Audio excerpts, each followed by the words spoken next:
Mm, mm. What happened to our daughters, man? What happened to our black women? What happened to them, man? All it takes is a spirit flight, huh? To give you some Instagram pictures and some scenery. Oh, you leveled up, huh? You in Dubai getting shitted on, so you leveled up, huh? You let a dude for some Instagram pictures, some clout, and some followers on Instagram cock over you in Dubai and take a dump on you, and you thought that you came up.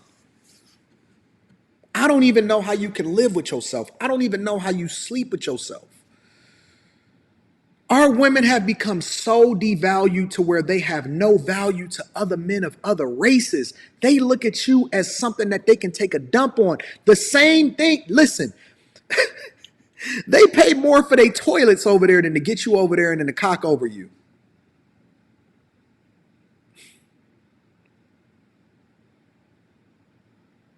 Mm.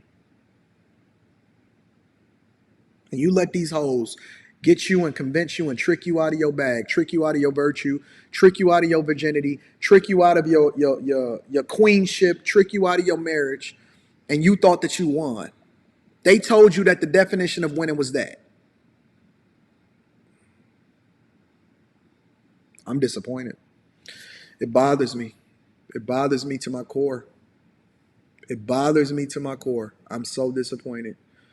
It's some man that was going to love you, take care of you, cherish you, hold you up, never let your feet touch the ground, take care of your kids, ensure that you was never ever going to need or want for anything, and to make your father proud. And you sold yourself out for some Ruth Chris and a handbag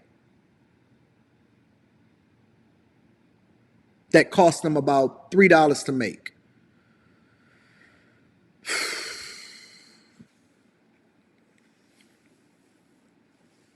Mm. I wasn't supposed to go live today. I wasn't.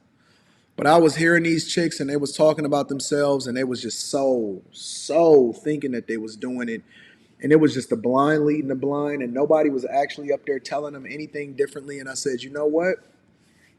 I don't usually do this, but I'm going to have to go live. I said, Rita, make sure you get yourself together. We about to go out. We about to go.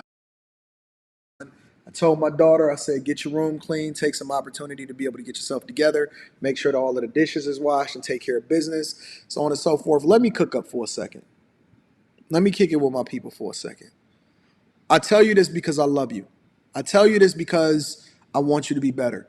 I tell you this because I understand what it's like to actually live in a gender rolled household blissfully that allows for you to actually be able to create an environment to where the people around you can thrive.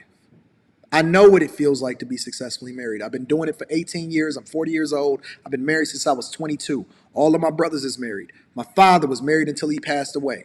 My uncles all married, never divorced. I have the blueprint on what it takes to be successful. But the first thing that you're going to have to do is you're going to have to stop looking at yourself as a liability, operating under duress, opening your legs for every Tom, Dick, and Harry that said that they like you and they love you, and actually have a level of self-respect, because the only way that we're going to fix the communities is through your legs. And it ain't through everybody getting into it, it's by you closing them. The only way we're going to fix our communities is through your legs. It all leads through you. We only as strong as the women that's holding us down. We can't, I'm going to just tell you, we can't do it by ourselves. And I don't want every single guy to divest themselves and leaves and become passport bros, because I really do want strong families. I really do want us to thrive. I really do want y'all to get married. I would really like to have more women and more men at my millionaire marriage parties. But you can't get invited because you devalued yourself so much to where don't no man want to marry you.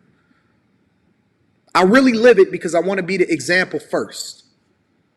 I want you to be successful. I want you to be great. At the end of the day, listen, you may not like me as far as how it is that I communicate on certain panels. You may not like the way that I talk to people as far as holding them accountable and being very direct. You may not even like the money advice that I give because I say that we shouldn't be running in the Victim Olympics. But the one thing that you will never take away from me is that I'm not a reflection of the thing that I advocate for, and I'm real, and I actually am. I am passionate about the people that I serve because I do everything in good faith, and I am a reflection of the thing that I advocate for first. I lived it and then I preach it so that you wouldn't have to go through it the way that we did.